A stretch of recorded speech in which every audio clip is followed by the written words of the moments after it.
जी जी। तो एक सवाल पैदा हो सकता है कि ये नमाज के लिए अलग अलग औकात क्यों रखे गए हैं।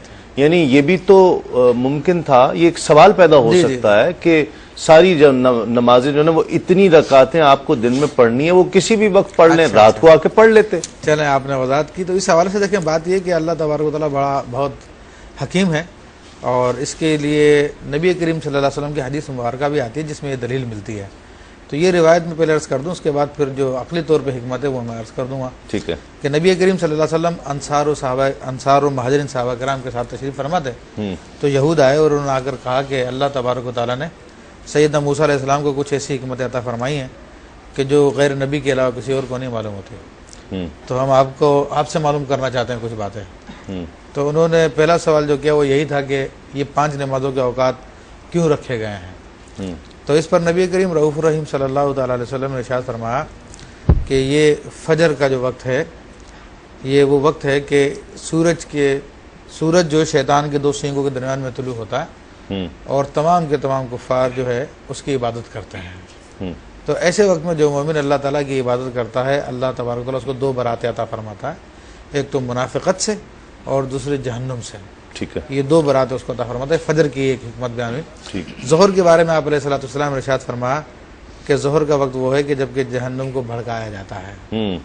तो ऐसे वक्त में जो अल्लाह तबारक व तआला की इबादत करता है तो अल्लाह तबारक व तआला उसको जहन्नुम से पनाह अता फरमाता है।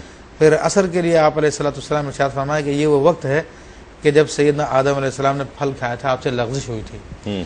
तो जो बंदा इस वक्त में नमाज़ अदा करता है तो अल्लाह तबारक व तआला उसके सारे गुनाह माफ़ फरमा देता है। और मगरिब के बारे में आपने इरशाद फरमाया कि वो वक्त है कि जिसमें सैयदना आदम अलैहिस्सलाम की तौबा कबूल हुई। तो आप अलैहिस्सलातु वस्सलाम ने इरशाद फरमाया कि जो इस वक्त में अल्लाह ताला से दुआ करता है, अल्लाह ताला उसकी दुआ को कबूल फरमाता है। और इशा के बारे में आप अलैहिस्सलातु वस्सलाम ने इरशाद फरमाया कि रात की तारीकी में जो नमाज के लिए चल के जाता है तो ये बरोज़ क़यामत उसके लिए नूर होगा।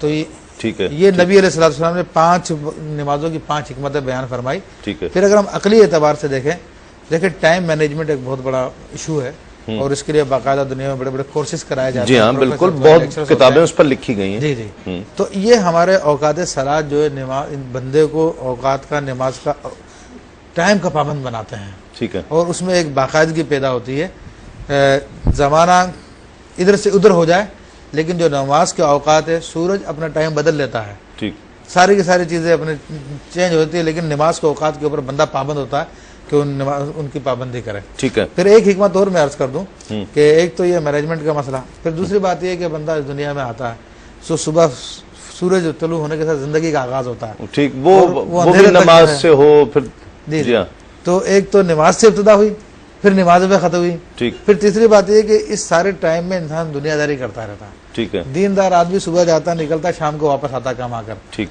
तो दुनिया के अंदर उलझ के रह जाता है, तो ऐसे वक्त में उसको दुनिया से निकाल के रब की याद कराई जाती है इन औकात के जरिए। ठीक। सवाल ये पैदा होता है कि ये